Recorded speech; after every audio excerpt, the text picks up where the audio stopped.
نبی رحمت صلی اللہ تعالی علیہ وسلم نے جو حدیث بیان کیا نا حساب کے لیے، آپ یقین کریں پوری روح متوجہ ہو جاتی ہے، انسان کے جتنے لطائف ہیں وہ سارے بیدار ہو جاتے ہیں، اس کے باطن کے اندر تک گہرائی تک وہ لفظ اترتے ہیں۔ میرے کریم فرماتے ہیں رب قیامت کے دن بندوں سے فرمائے گا کیا میں نے تیرے لیے کان اور آنکھیں نہیں بنائی تھی؟ کبھی اندھے سے مل کے دیکھے نا، کبھی بہرے سے بات کر کے دیکھے نا۔ رب فرمائے گا کیا میں نے تیرے لیے کان اور آنکھیں نہ بنائی تھی؟ اللہ فرمائے گا کیا میں نے تیرے لیے جانوروں کو کھیتوں کو مسخر نہیں کیا تھا؟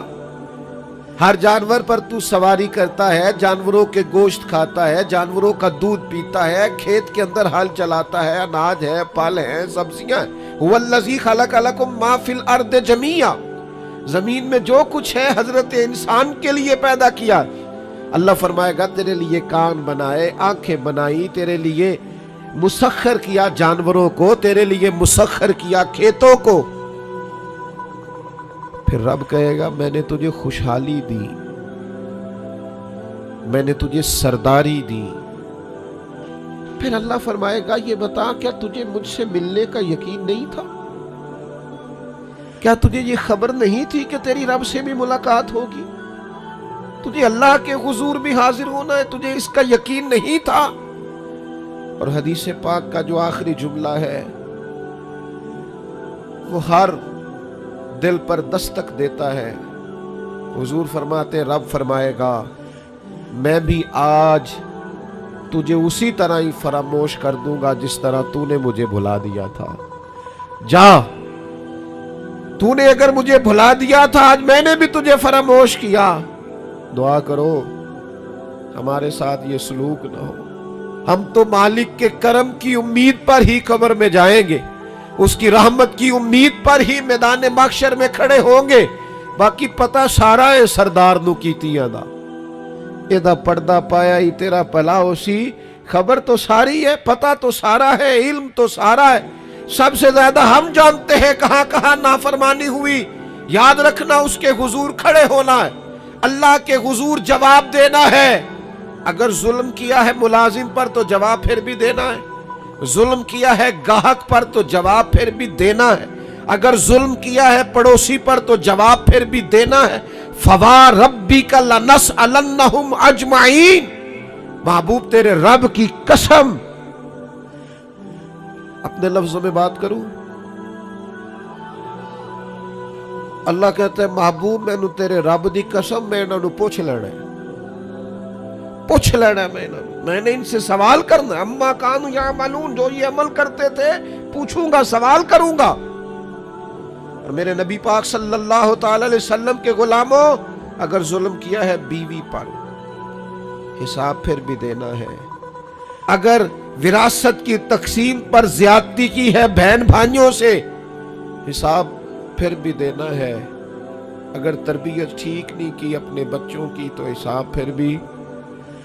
تم سربراہ تھے ایک ادارے کے، ہمارے پاس امانتیں آتی تھیں، بچے پڑھتے تھے، مجموع کے مجمع تم سے عقیدتیں رکھتے تھے،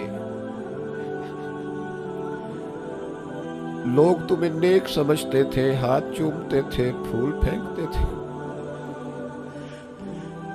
تم نے بڑی عزتیں سمیٹی، تم نے خوشحالیاں اور سرداریاں سمیٹی۔ فَوَرَبِّكَ لَنَسْأَلَنَّهُمْ، تمہیں حساب دینا ہے۔ آج بڑے بڑے لوگ حساب کے ڈر سے کانپ گئے۔ بغداد کے شیخ عبد القادر جیلانی حرم مکہ میں سر سجدے میں رکھ کے کہنے لگے مہربانی کرنا مجھ سے حساب نہ لینا۔ خواجہ حسن بصری کہتے ہیں میں حرم میں تھا، اپنے حجرے میں تھا، کسی کے چیخنے کی آواز آئی یا اللہ معاف کر دے، یا اللہ معاف کر دے، حساب والے دن میرے اوپر نرمی کرنا۔ فرماتے میں نے کہا کوئی گناہگار آہوزاری کر رہا ہے، میں جا کے تسلی دیتا ہوں۔ اور جب میں نے جا کے چہرہ دیکھا فرماتے کلیجہ پھٹ گیا، وجود کانپ گیا۔ اور میں اس دعا کرنے والے کے قدموں سے لگ گیا۔ لوگوں تمہیں پتہ ہے وہ کون تھا جو دہائی دے رہا تھا کہ مالک حساب نہ لینا؟ وہ حسین کا کربلا میں تنہا بچ جانے والے صاحبزادہ امام زین العابدین تھے۔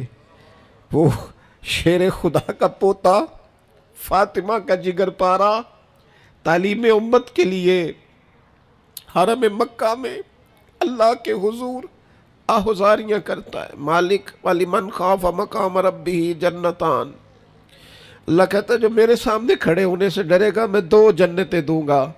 امام زین العابدین حرم مکہ میں کہتے ہیں مالک حساب نہ لینا، مہربانی کرنا، پردے رکھنا۔